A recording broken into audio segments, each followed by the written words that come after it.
The fourth briefing for today is on the Agricultural Resilience Act of 2023.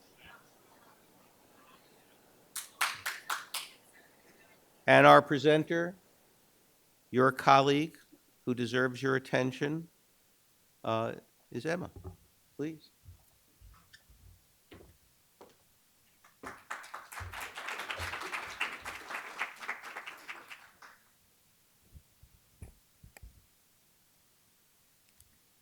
Good morning, everyone. My name is Emma Oonk, and I'm excited to present to you today the two programs that our team designed for the Agriculture Resilience Act of 2023. So today's agenda will start with looking at the environmental problem that we are dealing with today. Then we'll look at the legislation that was introduced to combat this problem. Then we'll look at our first program that we designed called Innovation Grants, and then we'll look at our second program called the Food Waste to Energy Grants. So as we're looking at how agriculture and environmental degradation are related, there are really two sides to this issue. First, agriculture is a main victim of climate change as it relies heavily on land, water, and other natural resources that climate change affects. However, it is also a major contributor to climate change through soil degradation and greenhouse gas emissions. So we explore these two sides of the issue today. One of the ways climate change is threatening agriculture productivity is through increased occurrences of climate extremes, such as extreme temperatures, flooding, droughts, and wildfires. For example, in the United States in 2022, 3/4 of farmers saw a reduction in their yields due to drought, and 33% of orchard farmers around the nation had to remove their trees due to a lack of water, and this was especially felt in more drought-prone states such as California, where 50% of their orchard farmers had to remove trees, as pictured here. So we know agriculture is highly vulnerable to climate change, but it's also a heavy emissions industry. Agriculture is responsible for 11% of greenhouse gas emissions in the US, which is the 5th most polluting sector, completely out of proportion with the size of the agriculture industry, less than 1% of GDP. Main sources of emission come from methane from livestock and manure management, nitrous oxides from fertilizer, and carbon from loss of soil organic matter and operating machinery. So here is where the Agriculture Resilience Act steps in, providing a host of solutions to not only make agriculture more resilient to climate change, but also curb its contribution to climate change. The act was introduced in March of 2023 by Representative Shelley Pingree, a Democrat from Maine and an organic farmer herself. And the bill was also introduced twice before in 2020 and 2021, but it was not passed due to lack of bipartisan support.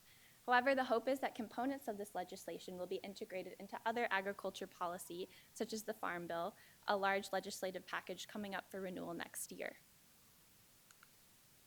So the goal of the act is to reduce agriculture's net greenhouse gas emissions by half by 2030 and to net zero by 2040. It looks at doing this through research, soil health, farmland preservation, pasture-based livestock, on-farm renewable energy, and food loss and waste, with each section having their own set of goals. This is a very large bill, so we will, for purposes of our program design, we will focus on grant program for soil health and a grant program for food loss and waste. The first program we're going to talk about today is the On-Farm Conservation Stewardship Innovation Grants, which is a long name, so I'll refer to it as Innovation Grants.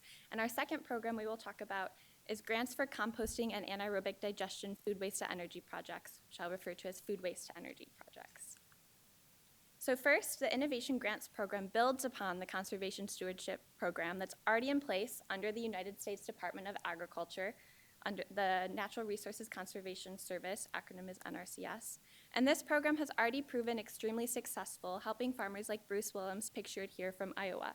So Bruce initially focused his first contract on reducing soil erosion through planting cover crops and no-tilling, and he saw results within 5 years. His second contract with the NRCS is now looking at how to improve soil nutrients, reduce nutrient runoff through multi-species cover crops, and planting pollinator habitats. Bruce, like many other farmers, is not only a conservationist, but a good businessman, and the financial health of his farm is something he's been able to secure through using conservation practices and the Conservation Stewardship Program. So the goal of the Innovation Grant Program is to help more farmers like Bruce and provide them technical assistance to farmers to improve their land health, really focusing on encouraging new ways to farm sustainably. These grants will last 5 years and they will be evaluated in 2 different categories, those related to crops and those related to livestock. This program will be also run by the Natural Resources Conservation Service, like I mentioned, and the grants will be managed by the existing USDA offices around the country. Looking at the oversight and organizational structure more closely, the Innovation Program Director sits under the NRCS, reporting to the Deputy Chief of Programs at a national level, and each regional office has 2 to 4 program managers depending on the size of the office, reporting to the director with program associates to support at each office.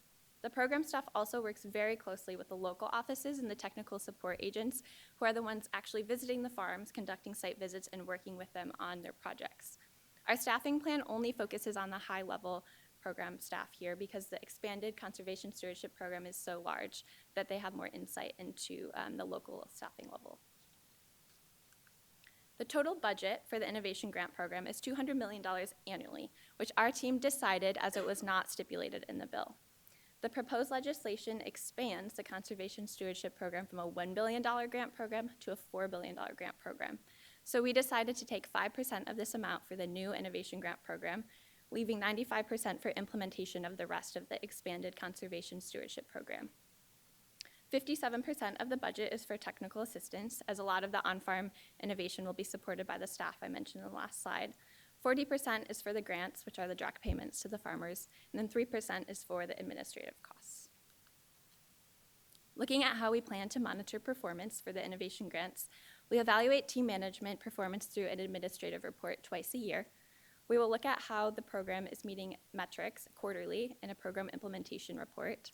And finally, we'll do a summary report evaluating the program objectives on a deeper level and how the program is moving towards larger goals of the bill, like reducing emissions. Next, we are going to look at the food waste to energy program, starting off with an example of a farm already doing this really well. So Barway Farm was founded in 1919. It's a 5th generation, 600-acre dairy farm located in Massachusetts. And they are committed to sustainability and high-quality dairy products while also keeping their family farm business profitable. So they accomplish these goals using an anaerobic digester, which turns waste into energy, heat, and fertilizer. They use 100 tons of organic waste daily that arrives from the community on trucks from local businesses and manufacturers, and the leftover digestate is used as fertilizer and animal bedding. This was a $4 million project, to give you an idea of the size, and funding came from various sources, including a $335,000 grant from the USDA. So the goal of the Food Waste to Energy Grant Program is to increase the number of these anaerobic digester construction projects like Barway Farm that are focused on food waste and not just manure.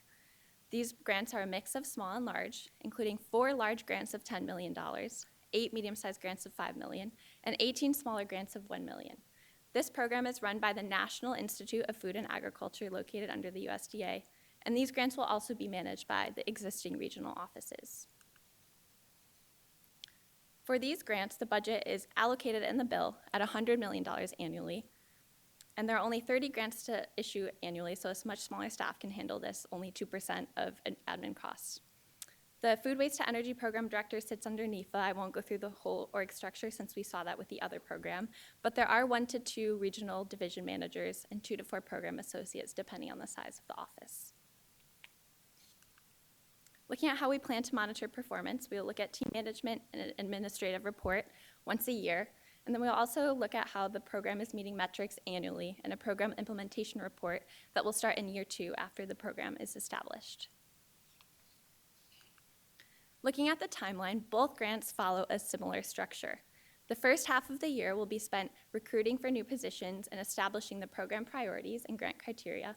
The third quarter of the year will be focused on the application process, such as conducting outreach and evaluating submitted grant proposals. And the last quarter of the year will be focused on sending out the grant money, reviewing the yearly performance, and planning the following year's grants. The first year of the program won't have as robust of an evaluation phase as it's just getting started, but years 2 and onward will follow a similar timeline, though the program staff will only have to fill any vacant positions rather than hiring a whole new staff. To conclude, the Agriculture Resilience Act tackles both the emission side of agriculture and the resilience that's needed in the face of climate change. The Food Waste to Energy grants aim to reduce greenhouse gas emissions from food waste with 30 new projects annually, and it improves local energy security through biogas production. The innovation grants aim to inspire and support novel conservation methods that will restore the health of the land and sequester carbon through better land stewardship. These are just two very small portions of a much larger bill that's addressing a very ambitious goal. These programs will illustrate how sustainable projects do work and financially benefit farmers and their yields, increasing buy-in and stimulating further private investment. Thank you so much for your attention today, and a huge thank you to Professor Palmer and our great team behind this work. I'm now happy to take any questions.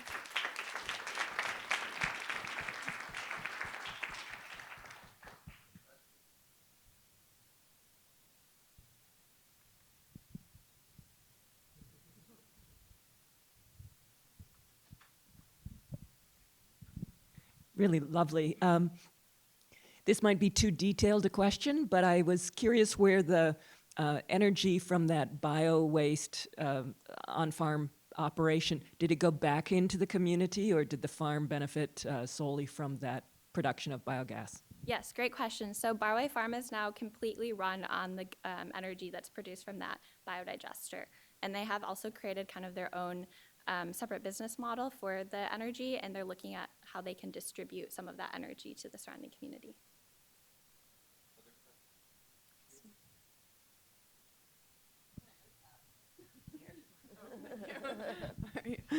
Great presentation, Emma.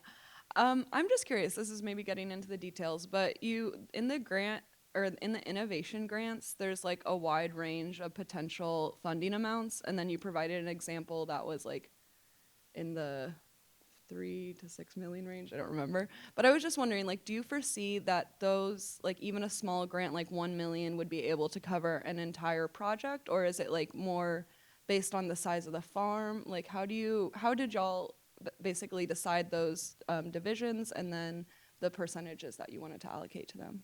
Yeah, are you talking the food waste to energy, the biodigesters, or the? Yeah, like it was right, it was 1-2 slides, the biodigesters, and then you went into the different So that types. one was 4 million. The average biodigester costs $400,000 to $5 million, depending on the size of the project and the technology used. So we did try to give them a wide range of grant money, depending on the size of the farm and the scalability. So $1 million as a small grant is generally should be good for most smaller scale biodigesters.